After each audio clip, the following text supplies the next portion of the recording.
America इंग्लंडमध्ये लाला Hardayal, doctor Pandurang Sadashiv, Khan खोजे, सरदार अजित सिंग इत्यादी धुरंधर नेते गदर नावाची पार्टी चालवायचे.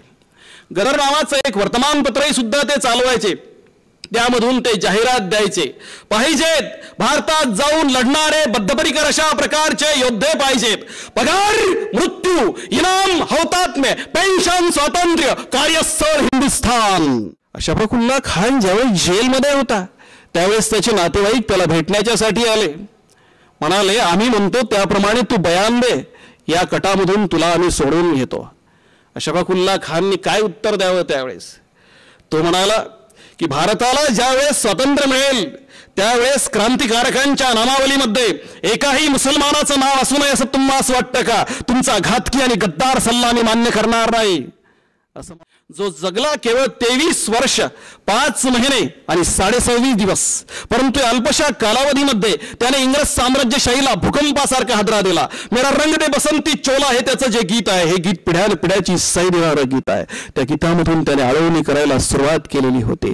हे शिवाजी महाराज आणि झाशीची राणी लक्ष्मीबाई, तुम्ही जी रक्तवस्त्र परिधान करून निघाला होतात मातृभूमी मुक्त करण्याच्यासाठी, तीच रक्तवस्त्र परिधान करून आम्ही सुद्धा निघालो आहोत मातृभूमी मुक्त करण्याच्यासाठी.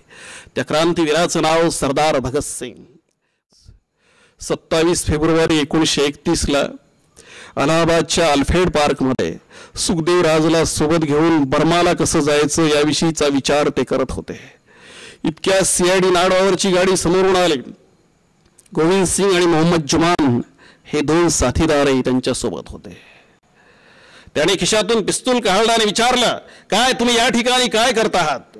चंद्रशेखर आझादांनी ओळखलं आपल्या मृत्यूची घडी जवळ आलेली आहे. त्यावेळेस त्यांनी क्षणाचाही सुद्धा विलंब लावता आपल्या खिशातलं पिस्तूल काढलं आणि गोळी झाडली. ती नाडबावरच्या खांद्याला चाटून गेली. त्या अगोदर मात्र नाडबावरनी गोळी झाडलेली होती, ती चंद्रशेखर आझादांच्या मांडीमध्ये घुसली. अचानक झालेला हल्ला पाहून नाडबावर आणि त्याचे साथीदार झाडाच्या आड दडले. चंद्रशेखर आझादांनी सुद्धा एका जांभळाच्या झाडाचा आश्रय घेतला. सुखदेवराजला त्यांनी पळून जाण्यासाठी सांगितलं. सुखदेवराज पळाला. किंचितपणे डावा हात ज्यावेळेस नाडबावरचा बाहेर आला त्यावेळेस आझादांच्या गोळींनी तो जायबंदी केला. त्यानंतर पाठीमागून त्याचा डेप्युटी ठाकूर आला आणि ठाकूरने आझादांच्या पाठीतच गोळी झाडली.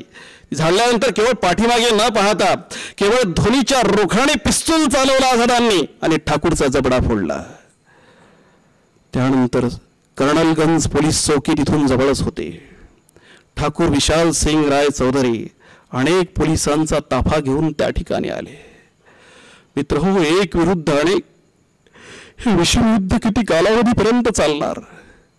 शेवटी जिवंतपणे आपण जेलमध्ये जायचं नाही हे तर त्यांनी ठरवलेलंच होतं. म्हणून जेव्हा उरलेली गोळी होती ती आपल्या कानशिलामध्ये त्यांनी मारून घेतली आणि या जगाचा निरोप त्यांनी घेऊन टाकला. रक्ताने लथबथ झालेला त्यांचा देह पाहून पोलिसांचा विश्वास बसत नव्हता की ते मेलेले आहेत. म्हणून दीर्घ 10 मिनिट त्यांच्यावर गोळ्यांचा वर्षाव करीत त्यानंतर दपकत जवळ जाऊन त्यांच्या शरीरामध्ये संगिनी खुपसून ते निश्चितपणे मेलेले आहेत याची खात्री करून घेतली पोलिसांनी. त्यानंतर सतत 3 दिवस असंख्य भारतीय त्या ठिकाणी येत होते आणि त्या जांभळाच्या झाडाचं दर्शन घेत होते. परंतु हे सुद्धा बघवलं गेलं नाही इंग्रज सरकारला.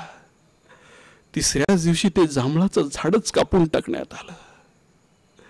चंद्रशेखर आझादांना त्यांची साथीदार नेहमी म्हणायचे, भैया आप बहुत मोटे हैं, आपको फांसी पे चढ़ाने के लिए बहुत बड़ा रास्ता ढूंढना पड़ेगा.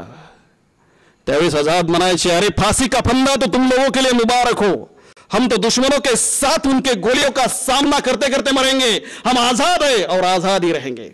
या त्यांच्या वचनाला ते शेवटपर्यंत जागले.